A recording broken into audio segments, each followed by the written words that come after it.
Muy bien. Efesios capítulo 6, donde estamos examinando, como dije, la enseñanza de Pablo sobre la guerra espiritual.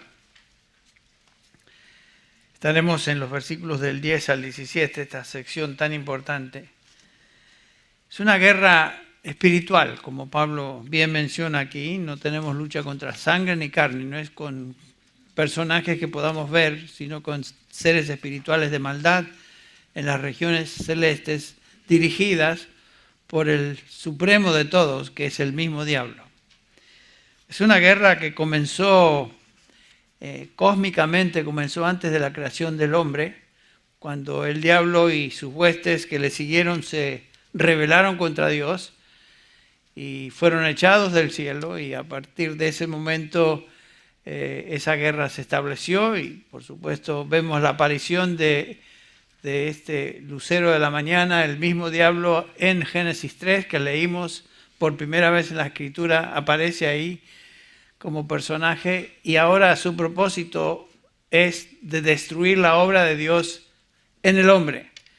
Y es lo que notamos aquí, el comienzo de su campaña, por decirlo así, de destrucción del ser humano que había sido creado por Dios. Y porque nosotros somos cristianos y pertenecemos a Dios, nos dice 1 Juan 5:19, ahora somos de Dios, todo el mundo yace bajo el poder del maligno, pero nosotros, hijitos, dice, somos de Dios, los creyentes somos de Dios, y porque somos de Dios, el enemigo está tratando de destruir a aquellos que pertenecen a Dios. Se opone a la obra de Dios, se opone a los propósitos de Dios, y nosotros somos parte de ese propósito. Por lo tanto, experimentamos una lucha continua e intensa de la cual no podemos desligarnos. Si somos hijos de Dios, si somos creyentes, nos encontramos en esta guerra espiritual. No es opcional. Así que nos afecta. A algunos no les gusta pensar acerca de la guerra espiritual, no les gusta pensar acerca del diablo. Bueno, no importa si te gusta o no te gusta. El punto es que si eres hijo de Dios, estás involucrado, estás en medio de esta guerra, y el enemigo está tratando de hacer lo imposible para destruirte a ti como si eres hijo de Dios. Pero esa es la realidad. Es una guerra sobrenatural, es una guerra universal entre Dios y sus ángeles y Satanás y sus demonios. Y como dije, si somos cristianos, nos encontramos dentro de ese conflicto. Los enemigos de Dios se constituyen automáticamente en enemigos de aquellos que pertenecen a Dios. Nosotros. Pedro habla de nuestro adversario, el diablo. El diablo anda como león rugiente buscando a quien devorar. Eso es lo que 1 Pedro 5:9 nos dice. Anda como león rugiente buscando a quien devorar. Es un enemigo formidable, es un enemigo feroz, lo indica esa expresión como león rugiente, es un enemigo que trata de destruir, y comenzó la lucha con el ser humano, con los hombres, en Génesis capítulo 3, justamente en esa porción que leímos. A través de la historia, el diablo ha tratado de destruir al pueblo de Dios, el pueblo escogido de Dios, particularmente Israel. El diablo ha tratado de entorpecer el ministerio y destruir la obra del Hijo de Dios, Jesucristo, en la cruz.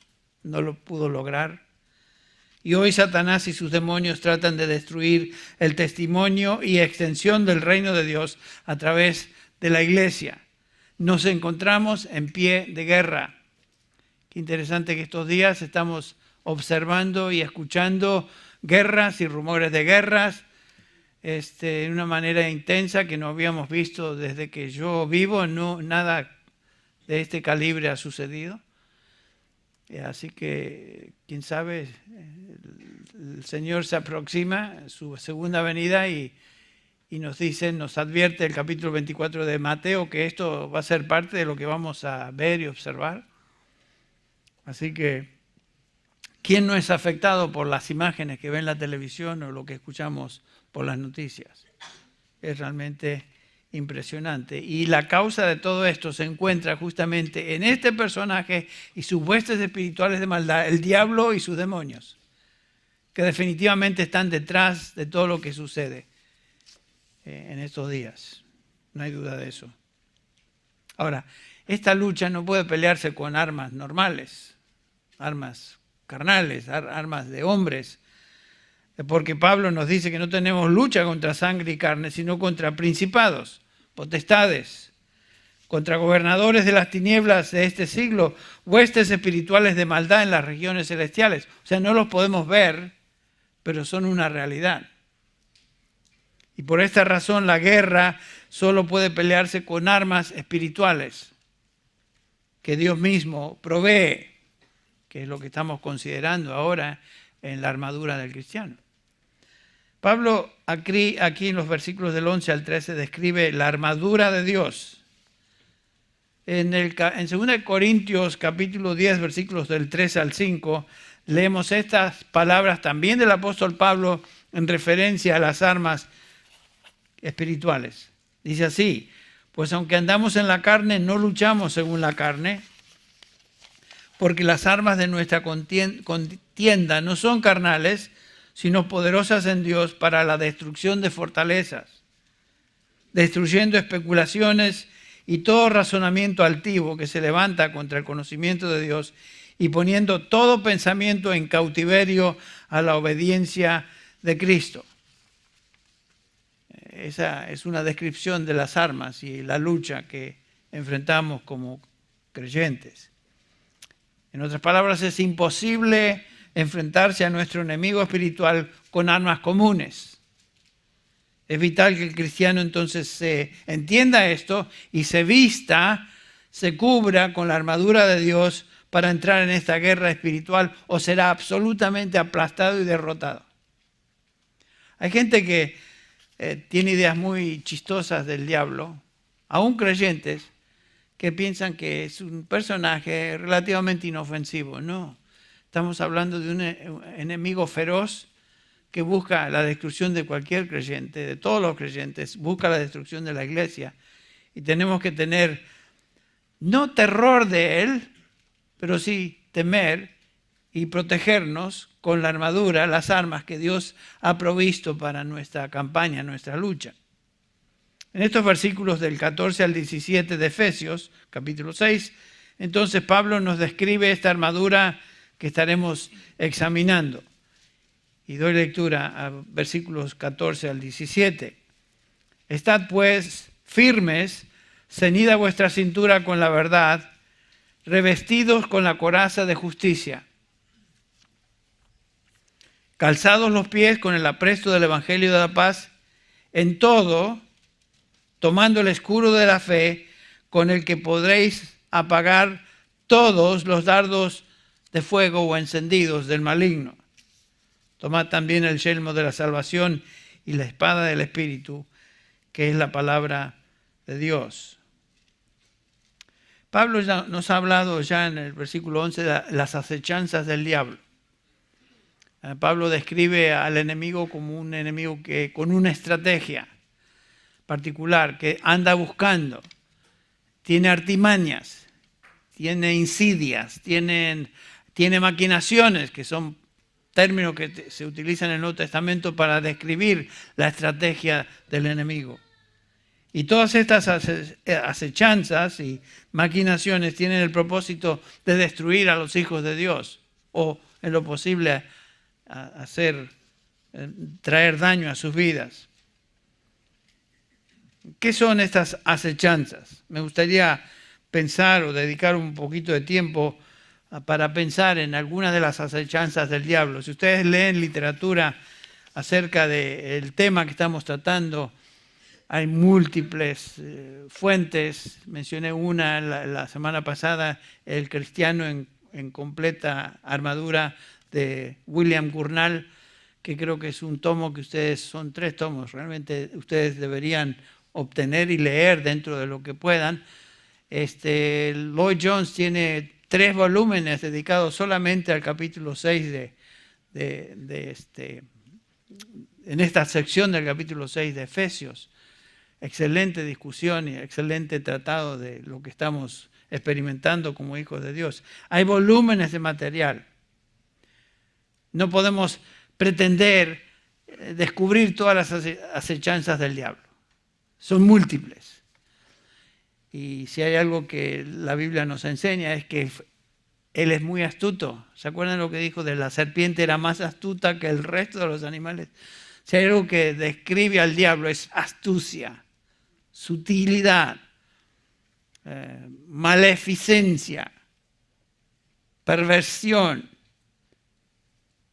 Y el enemigo usa estas acechanzas para tratar de socavar la obra y destruir la obra de Dios. Y comienza con la mente. Comienza con la mente. Noten que la primera pieza de la armadura significativamente es la verdad. Ceñidos con la verdad. Estaremos hablando de eso en un instante. ¿Por qué? Porque el enemigo, por sobre todas las cosas, comienza sus acechanzas y ataques sobre la mente del ser humano. Comienza ahí. El diablo ataca nuestra mente y lo hace por medio de mentiras. Y Satanás desde el principio hizo eso. Capítulo 3 de Génesis que leímos. Y notamos que esta astuta serpiente comienza a arguir con Eva y pone dudas en su mente, en su corazón, para desacreditar lo que Dios había dicho. Leemos, por ejemplo, en el versículo 3, ¿con qué Dios ha dicho? Ahí comienza. Y podemos notar inmediatamente que comienza una insinuación de dudas para con Eva. ¿Con qué Dios ha dicho? No comáis de todo árbol del huerto. Bueno, eso es un invento del diablo. Dios no dijo eso. Y la mujer dice, no. Dice, la serpiente continúa diciendo, le dijo a la mujer, no moriréis, sino que sabe Dios que el día que comáis de él serán abiertos vuestros ojos y seréis como Dios, sabiendo el bien y el mal. En otras palabras, poner en tela de juicio la persona de Dios, desacreditar a Dios, decir que Dios no es bueno, que Dios les había mentido, cuando el padre de mentira está hablando en este momento. No pueden confiar en ese Dios porque no les dice la verdad. Yo les digo la verdad. Y noten cómo el diablo trata de presentarse cuando nos ataca a nosotros también con nuestra mente, o en nuestra mente, como lo veremos en un instante. Él es el padre de mentira y comienza el ataque por medio de cuestionar, poner dudas en la mente del ser humano. ¿Qué tipo de dudas? Bueno, dudas de la bondad de Dios, en este caso, dudas del amor de Dios, dudas sobre la gracia de Dios, su perdón, su misericordia, cuando pensamos que Dios de alguna manera nos ha abandonado y el diablo trata de meter esas ideas en nuestra cabeza, nos hace dudar de nuestra salvación a veces, y los pensamientos vienen de una manera a veces que uno no espera. ¿De dónde vienen estas voces? ¿De dónde vienen estos argumentos? Estos cuestionamientos de la verdad de Dios revelada vienen de la fuente obvia, que es el diablo, el padre de mentira, el acusador de los hermanos, etc. El que cuestiona todo lo que Dios dice en su palabra. Entonces, de una manera básica y sutil en la que el enemigo nos ataca es tratando de desacreditar a Dios y su palabra, mintiendo, engañándonos con argumentos torcidos. Y como dije, el diablo primordialmente entonces ataca la mente del ser humano, que entre paréntesis es lo que nos distingue o distingue al hombre del resto de las criaturas, la habilidad de pensar, la habilidad de razonar. El diablo controla la mente del mundo. Eso lo sabemos, porque 1 Juan otra vez 5:19 nos dice que todo el mundo yace bajo el control del maligno. Todo el mundo yace bajo el control del maligno. ¿Qué mundo? Bueno, el sistema, toda la filosofía, la manera de pensar. Las personas que no conocen a Dios son de este mundo y razonan como el diablo mismo. Nos dice Pablo en este Efesios capítulo 2, la misma epístola, capítulo 2, versículo, bueno, leemos el 1 y el 2, nos hace recordar que todos nosotros nos encontrábamos en ese sistema, en esa manera de pensar diabólica. Noten, dice, Él os dio vida a vosotros que estabais muertos en vuestros delitos y pecados, en los cuales anduvisteis en otro tiempo, según la corriente de este mundo. Ahí está el mundo, el contexto. ¿Y quién dirige al mundo? ¿Quién controla al mundo? Inmediatamente Pablo dice, conforme al príncipe de la potestad del aire, el espíritu que ahora opera en los hijos de desobediencia. Esa descripción, el príncipe de la potestad del aire, es otra simplemente referencia al mismo personaje, el diablo. El diablo. Y ahí nos encontrábamos todos. Y el diablo trata de meter púa, por decirlo así, poniendo dudas en el ser humano. Y noten que, lo veremos en un instante, pero las dudas vienen tanto o el ataque sobre la mente viene tanto a inconversos como creyentes, lo veremos. Noten cómo el diablo controla la mente de la gente. En 2 Corintios capítulo 2, capítulo 4, versículos 3 y 4, dice el apóstol Pablo lo siguiente, hablando de la predicación del Evangelio. Versículo 3, y si todavía nuestro Evangelio está velado, para los que se pierden está velado, en los cuales el Dios de este mundo, otra descripción del mismo personaje, el Dios de este mundo, noten que es con minúscula, el Dios de este mundo ha cegado el entendimiento de los incrédulos para que no vean el resplandor del Evangelio. ¿Por qué es que la gente no cree? Cuando realmente el Evangelio es algo bastante razonable. Y muchos creyentes se convierten, entienden el Evangelio por el Espíritu Santo que les ha dado entendimiento. Y más tarde dicen, pero ¿cómo es posible que la gente no entienda esto? Es muy clara la respuesta de Pablo. La razón que no entienden y no reciben ni creen es porque el Dios de este mundo ha cegado la mente de aquellos que se pierden. Esa es la respuesta. Entonces, el diablo afecta definitivamente la mente de la gente, cegándolos a la verdad del Evangelio. Es obra de Satanás. Por eso la gente no cree. Pero si les di una presentación fenomenal, les hablé del Evangelio, fui clarísimo, y no entienden. Como si dependiera de este que habla, ¿no? No entienden. ¿Saben por qué? El diablo ha cegado su entendimiento. Claro que no van a entender, a menos que Dios intervenga en esa vida. Por eso el capítulo 2 de Efesios nos dice claramente que, pero Dios, aun cuando estábamos muertos en delitos y pecados, nos dio vida. Nos dio vida. Y ahí comienza la apertura de los ojos espirituales y comienza el entendimiento de una persona. El hombre natural, el hombre que no ha recibido el discernimiento ni la luz del Espíritu Santo en su vida. El hombre natural, dice Pablo, 1 Corintios 2:14, el hombre natural que no entiende las cosas del Espíritu, no acepta las cosas del Espíritu, porque para él son ¿qué? Locura. ¿Y por qué son locura para él? Porque el diablo le ha cegado.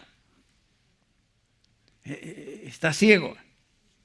Y es una doble condición de imposibilidad de vida espiritual en el ser humano. Está muerto en delitos y pecados y está cegado por el diablo. ¿Cómo va a salir un hombre de esa condición? Su propia inteligencia, su propia luz, sus ideas, sus opiniones. Está muerto, está frito, se acabó. El diablo lo tiene agarrado y hasta a menos que el Señor abra ese entendimiento, conceda vida y luz, el ser humano va en camino a una eternidad separado de Dios. Por eso tenemos que tener piedad de las personas que no conocen al Señor, tener cierto sentido de misericordia y orar que el Señor abra el entendimiento de esta gente. Bueno, el hombre natural no acepta las cosas del Espíritu, no las puede entender, no las puede discernir.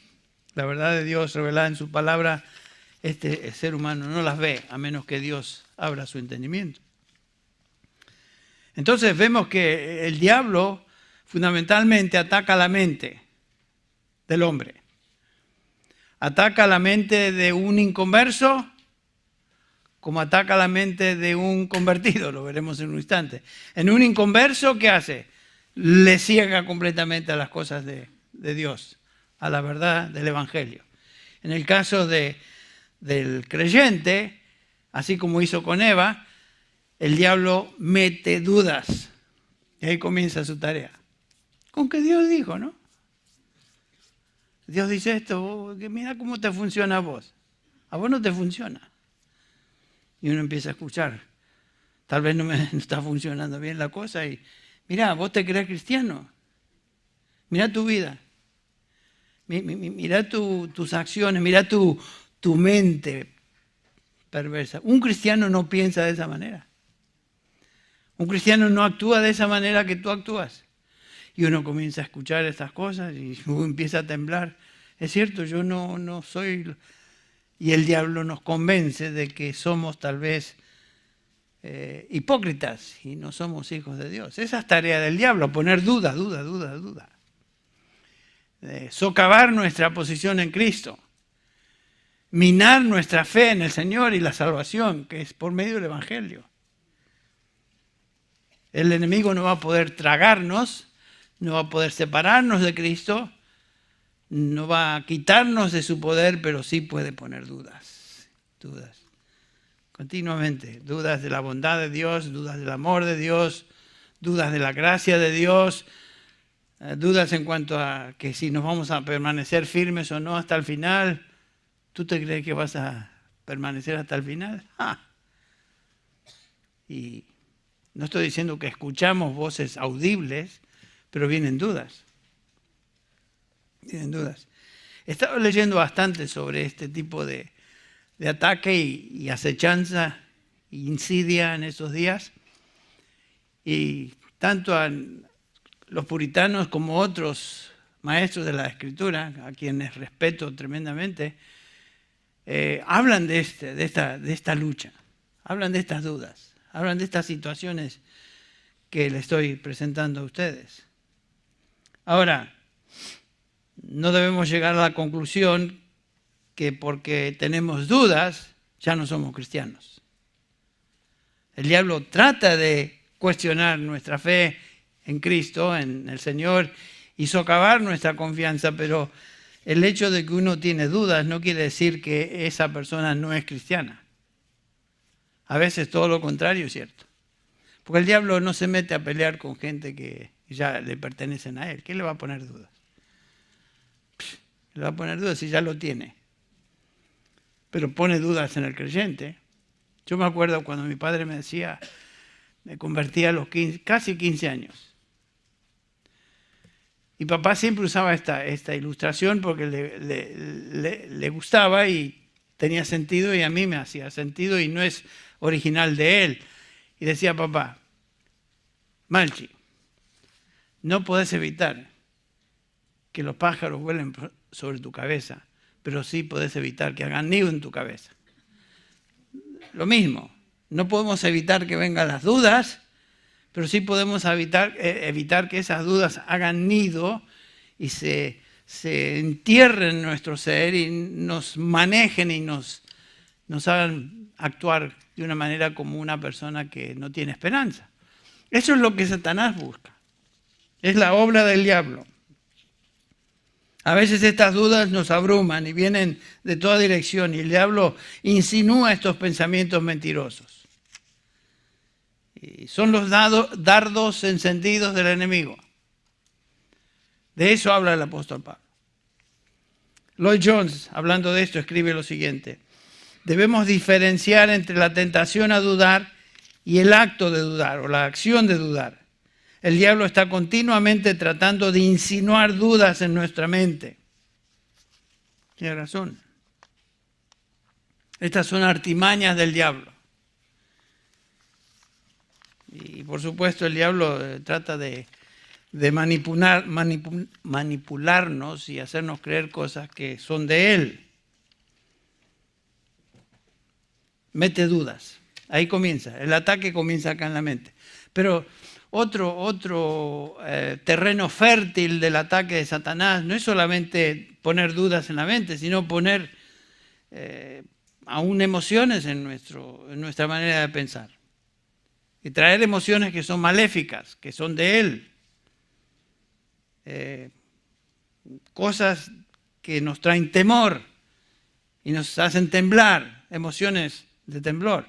¿Por qué es un león rugiente? Porque el león rugiente es lo que hace, ruge. Y el propósito de rugir, tal vez no nos puede comer, pero sí nos puede traer tremendo miedo. Fíjense si no tiene cierto sentido la vida de Pedro, de la cual habla también Lloyd Jones acá en esta descripción. Después de esa gran confesión de Pedro en el capítulo 16 de Mateo, versículo 16, el Señor hace la pregunta: ¿y vosotros quién decís que sois? ¿Qué soy? Yo. Pedro responde: Señor, tú eres el Cristo, el Hijo del Dios viviente. Bienaventurado Pedro, lo que has dicho no viene de tu propia habilidad intelectual, sino que mi Padre te lo ha revelado. Bueno, ya Pedro con eso se sintió un poco confortado, tal vez demasiado, y terminando esa charla, el Señor dice que iba a ir a la cruz y iba a morir. Oh, no, Señor, que eso jamás te ocurra. Jamás perezca el pensamiento, Señor. ¿Cómo es que vas a morir?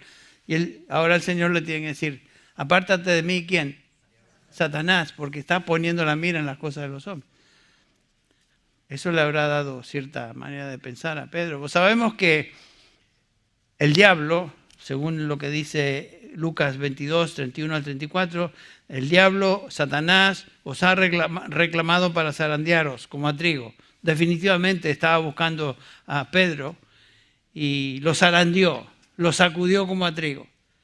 Y Pedro termina, sabemos la historia, su corazón se llena de miedo, de terror, inspirado obviamente por el mismo diablo, tiembla de temor, niega a Cristo con juramentos y malas palabras.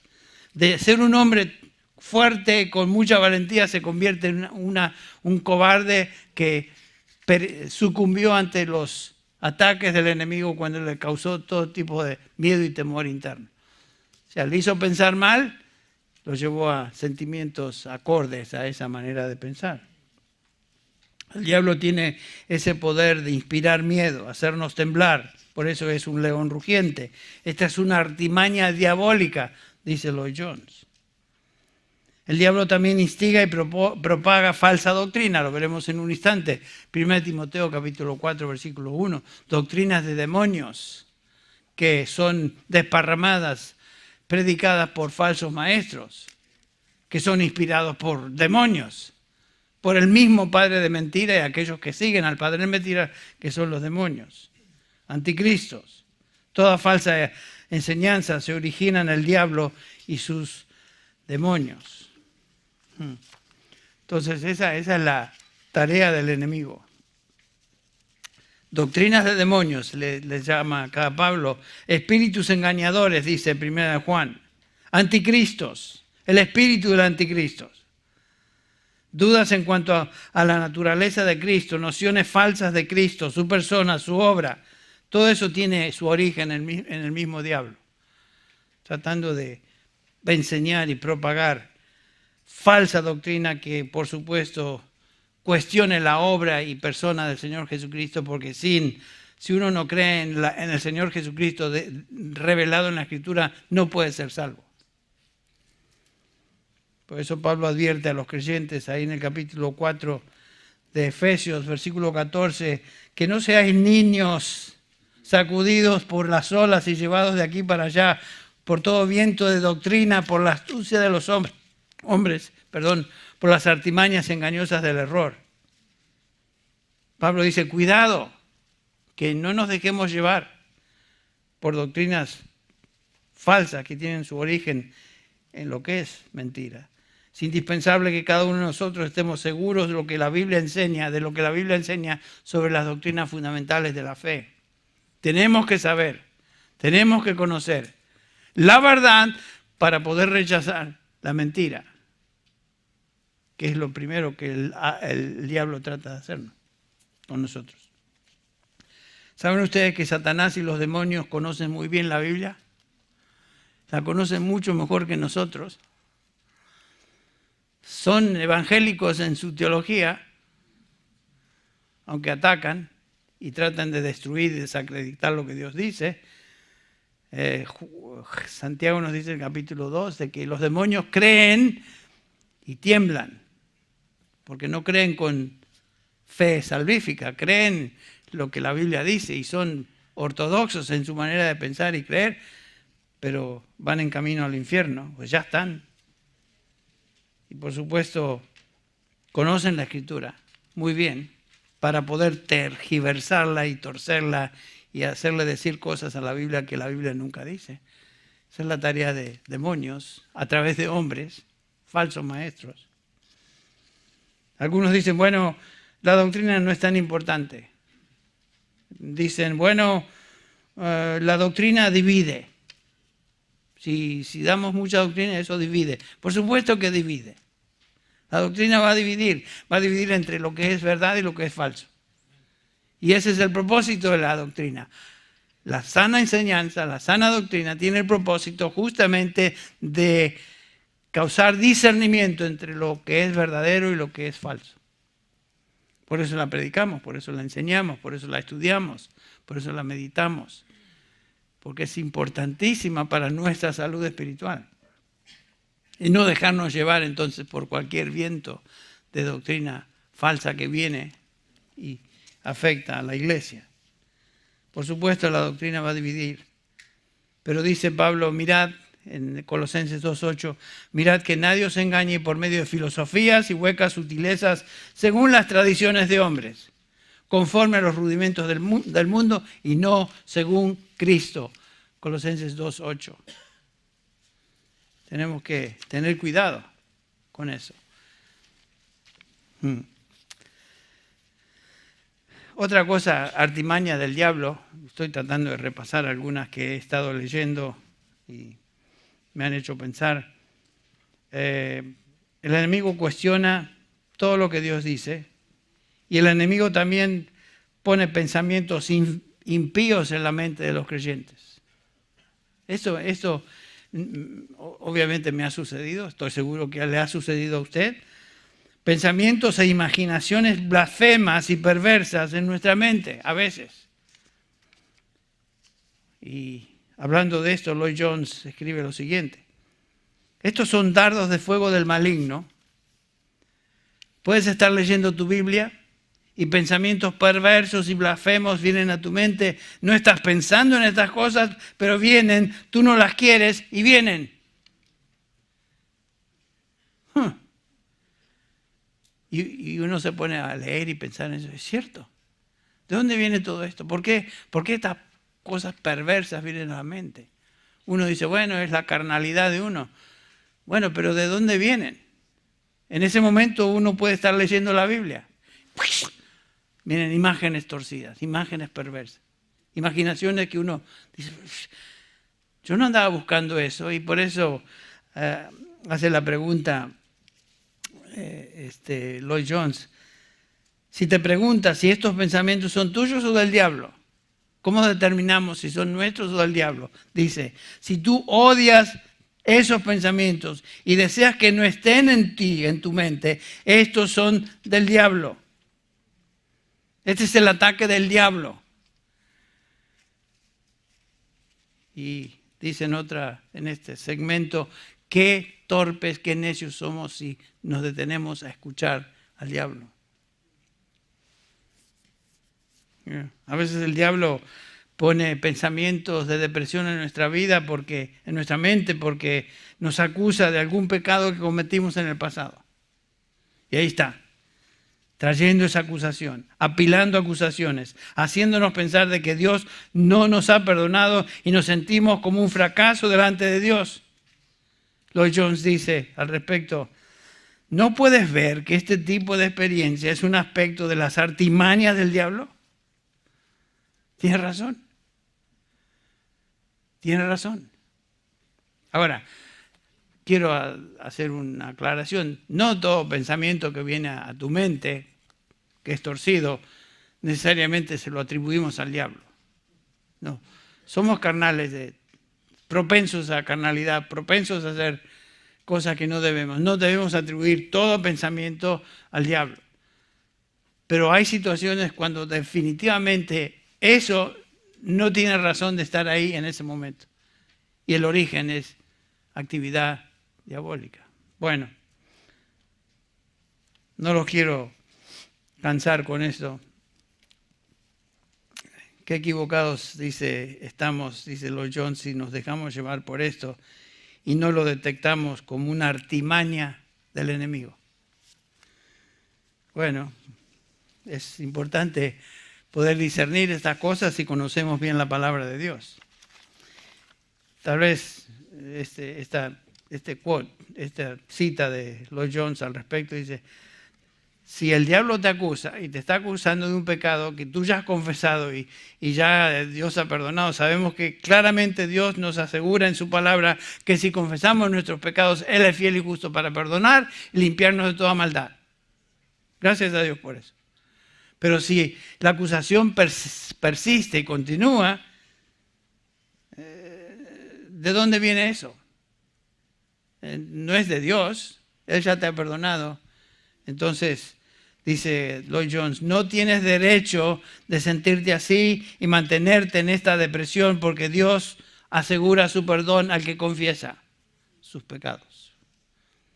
Él es el Dios que sana al que resbala. Él es el Dios que recibe al hijo pródigo. No tienes derecho de mirar tu pasado, no tienes derecho de perpetuamente mirar en tu interior, no tienes derecho de vivir deprimido. You do not have the right to do that. Bueno, ¿saben qué? Leyendo estas cosas de la fuente que estoy citando y de los otros que he mencionado en el pasado como Corona, uno dice, bueno, Señor, tiene sentido. Este hombre habla sabiendo lo que dice por propia experiencia también. A mí me hace bien eso, como cristiano, que hombres de la palabra me hagan ver que son hombres como nosotros, que sufren las mismas tentaciones, que tienen las mismas flaquezas. No que viven en pecado, por supuesto, no que caen ante eso, pero me hace ver que esto tiene sentido. Y a mí me alegra eso. Bueno, entonces la depresión, el desaliento en un sentido, ideas que nosotros somos un fracaso, generalmente pueden ser originadas en el mismo diablo. Estaba hablando con una hermana hace poquito que me hablaba de estas luchas que tiene, estas depresiones y estas maneras de pensar totalmente torcidos. Confiesa su pecado y al rato otra vez quiere confesar lo mismo. Y otra vez quiere confesar lo mismo, porque piensa que de alguna... Pero a lo mejor no fue una confesión total y completa y perfecta. Si confesaste tu pecado delante de Dios, Él es fiel y justo para perdonar y limpiarte de toda maldad. No tienes derecho, usando la expresión de Lloyd Jones, de volver a eso y vivir de una manera derrotada y deprimida, porque el Señor ya te perdonó. Entonces la fuente de esa acusación no es Dios. Bueno, estas son algunas de las estrategias del diablo que él usa para atacar al pueblo de Dios, tratando de causar confusión, caos y mantenernos cautivos. Ahora, ¿cómo nos defendemos? ¿Qué vamos a hacer? ¿Cómo nos enfrentamos ante este tipo de acechanza y ataque? Bueno, Pablo nos da la respuesta, poniéndonos la armadura. Por eso toma tiempo Pablo en describir esta armadura. Nuestra estrategia no es enfocarnos y concentrarnos en el enemigo ni lo que él hace, sino en lo que Dios dice y lo que nosotros debemos hacer en obediencia a lo que Dios dice. Que es colocarnos, tomar toda la armadura para que podáis resistir en el día malo y habiendo hecho todo, estar firmes. Y Pablo nos describe 7 piezas de esta armadura.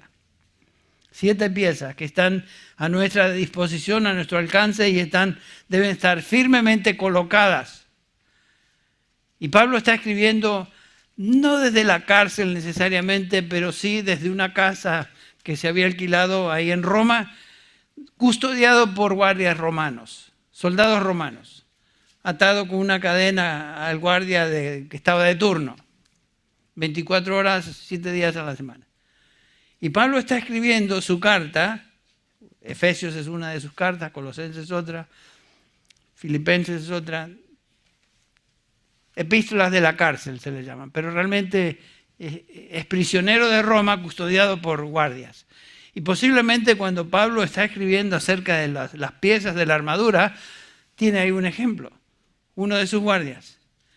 Y él está observando cómo un soldado romano se vestía y se preparaba para la guerra, para la campaña, para enfrentar al enemigo.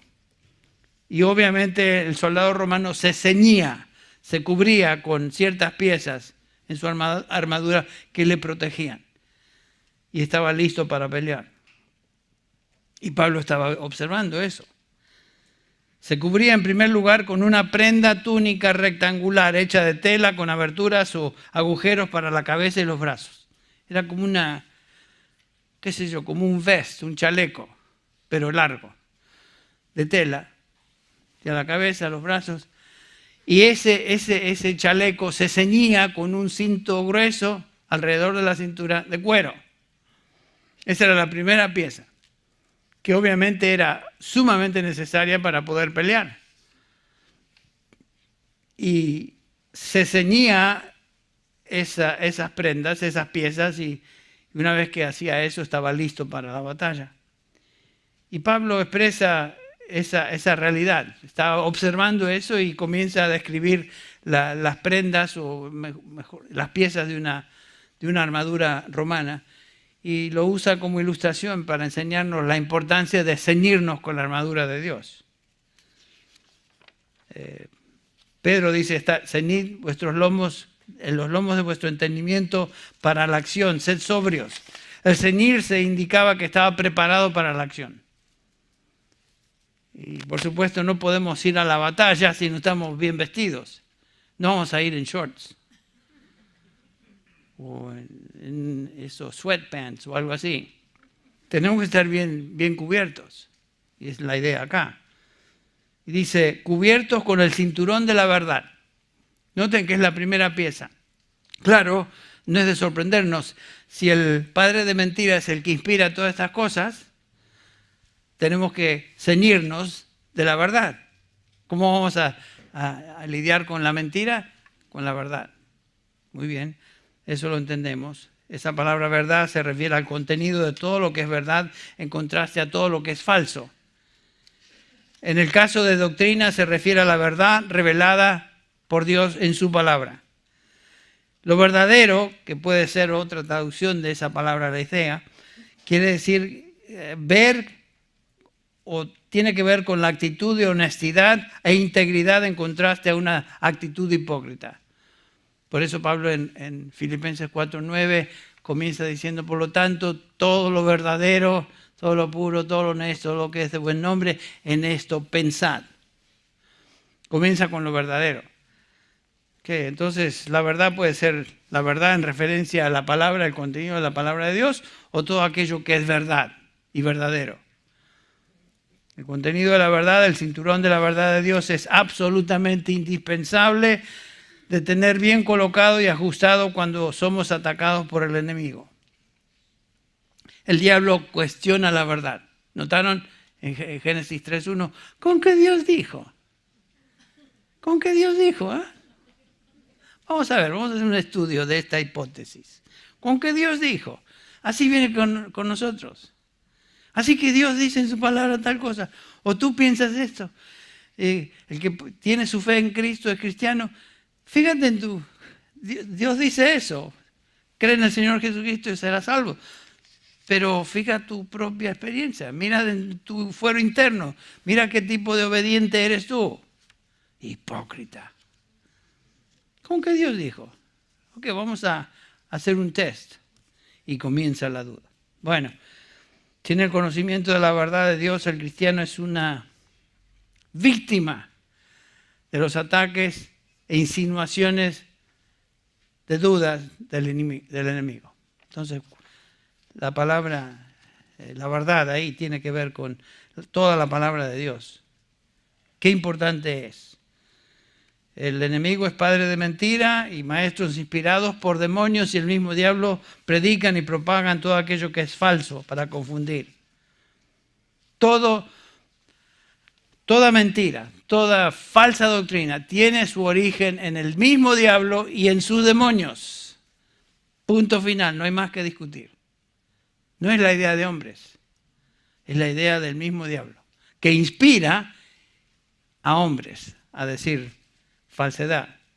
El Espíritu dice claramente, 1 Timoteo 4:1, el Espíritu dice claramente que en los últimos tiempos algunos apostatarán de la fe, prestando atención a espíritus engañadores y a doctrinas de demonios. Palabra de Dios, aquí está, escrita. Y Satanás y sus huestes, espíritus engañadores, están tratando de plantar mentiras en la mente del ser humano. Cosas equivocadas. El hombre en general, así como también el creyente, si es posible. Por eso Pablo otra vez dice, Filipenses 4:8, todo lo que es verdadero en estas cosas, pensad. La palabra es meditad en esto. Noten que es un mandamiento, es nuestra responsabilidad guardar nuestra mente en todo aquello que es verdad, aquello que es verdadero. Traer todo pensamiento, dice Pablo, cautivo a la obediencia de Cristo. Esa es nuestra responsabilidad. Qué importante, qué crítico es tener esta pieza bien colocada sobre nosotros. Que sature, que guíe y dirija a nuestra mente. Porque fácilmente somos propensos a creer aquello que es falso. Esa es nuestra tendencia. El cristiano en batalla debe caracterizarse por ser una persona comprometida con la verdad de Dios y comprometida con todo aquello que es verdadero. No dar lugar al diablo jugueteando con mentiritas blancas. No existe tal tontera. No hay mentiritas blancas. Lo que es mentira y si es mentira el origen es el diablo. Llegamos a la época de los taxes. Un par de meses, ahí estamos. Qué ocasión para echarse unas mentiritas y reportar aquello que no es. ¿Qué vas a ver? El gobierno nos roba de todos lados. Ya va a meter esto. Y reportar algo que no es. Y algunos creyentes, yo tenía un amigo en México que decía, tenía un negocio, un restaurante, decía, manito, me decía, si no le miento al gobierno, estos me roban, mano.